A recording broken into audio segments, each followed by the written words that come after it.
Merry Christmas. Merry Christmas. Like many of us, I think, the festivities of this day always bring me back to my childhood.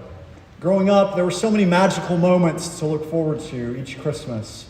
Decorating the tree, the smells of holiday baking, gathering with extended family, singing Christmas carols, both sacred and secular, and candlelight church services. Time-honored traditions shared by many people across cultures today, and some even across the centuries. One tradition I particularly enjoyed, however, has only been around since the middle of the 20th century: the televised Christmas special. You know, Frosty the Snowman, How the Grinch Stole Christmas, A Charlie Brown Christmas. When I was a child, these beloved programs aired only once a year, only once the whole Christmas season, so you did not want to miss them. My favorite was Rudolph the Red-Nosed Reindeer, which is the longest continuously running Christmas TV special.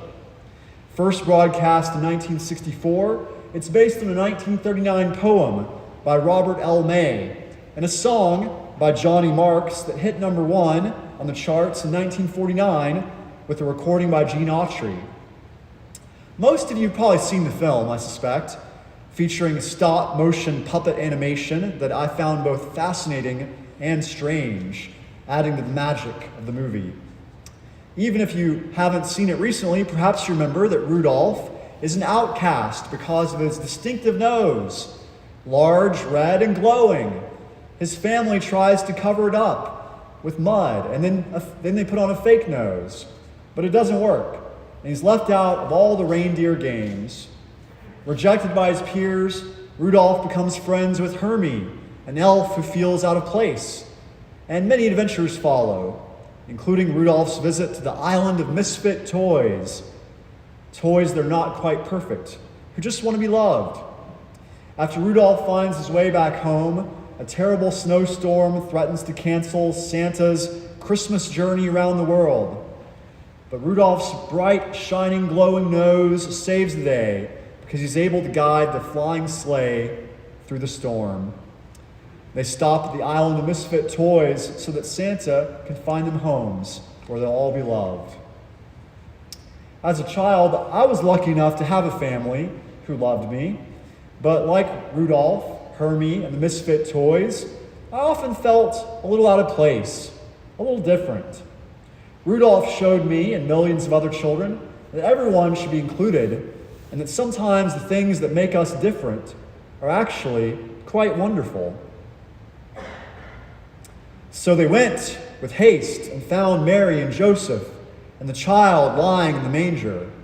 When they saw this, they made known what had been told them about this child, and all who heard it were amazed at what the shepherds told them. But Mary treasured all these words and pondered them in her heart. As I've been preparing for Christmas this year, I keep coming back to a quote by Bell Hooks: "Love is our hope and our salvation." Love is our hope and our salvation.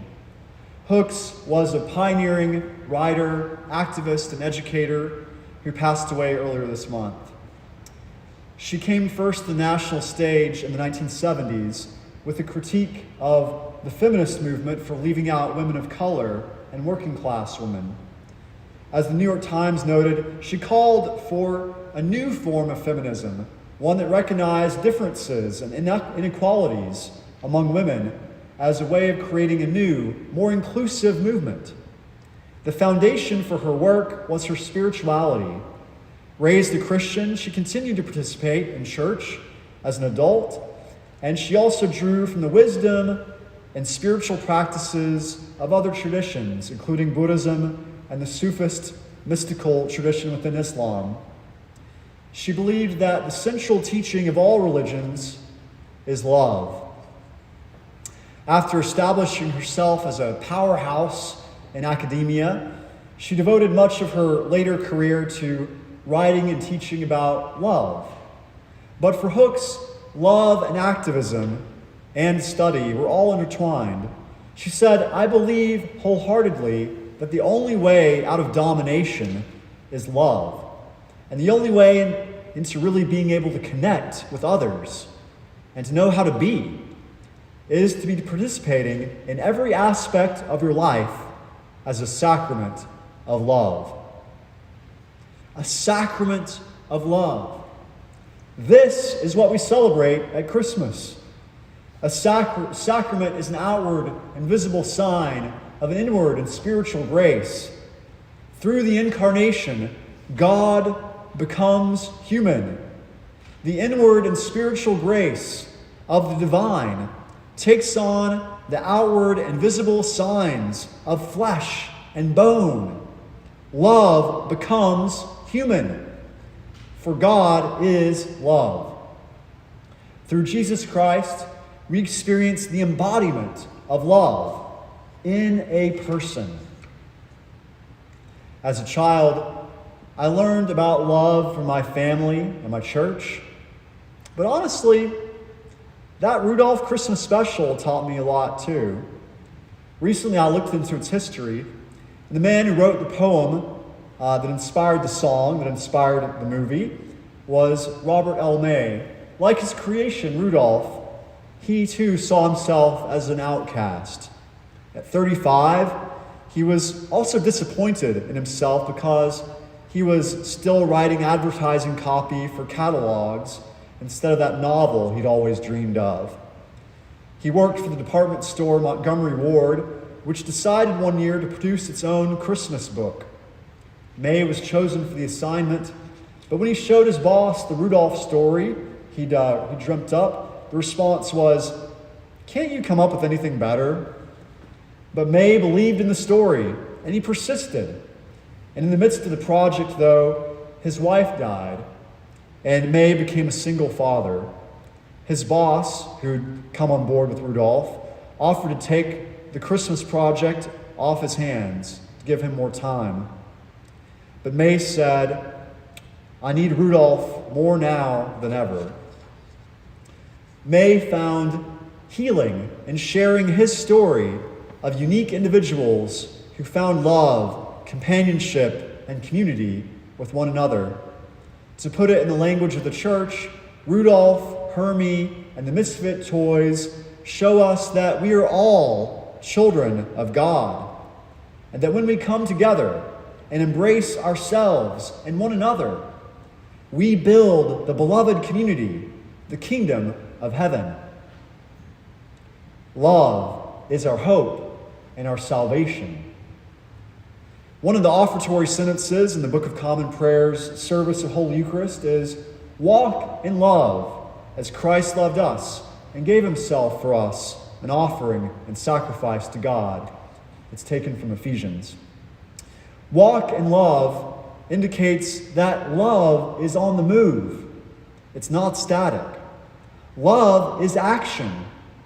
God's sacrament of love, the incarnation of Jesus Christ, is all about action. This sacrament is a life lived out of love for all of God's children. And this life began as a child, vulnerable and in need of protection, nurture, affection, and community. In other words, in need of love. When we ground our lives in the sacrament of love, as Bell Hooks said, we are able to connect with others, and we're able to be who we really are. So, as a first step, I invite you to acknowledge that you are a child of God. Just like the baby Jesus in the manger, you too need love. And just like Mary, may you treasure the amazing story you've heard about this Christ child, and indeed, the story of God's love for us all, and God's story of who we all are. And may you ponder God's words in your heart. Love is our hope and our salvation. May God's sacrament of love, Jesus Christ, inspire you to see holiness within yourself and all around you. And once you see it, share it. Walk in love as Christ loved us. Amen.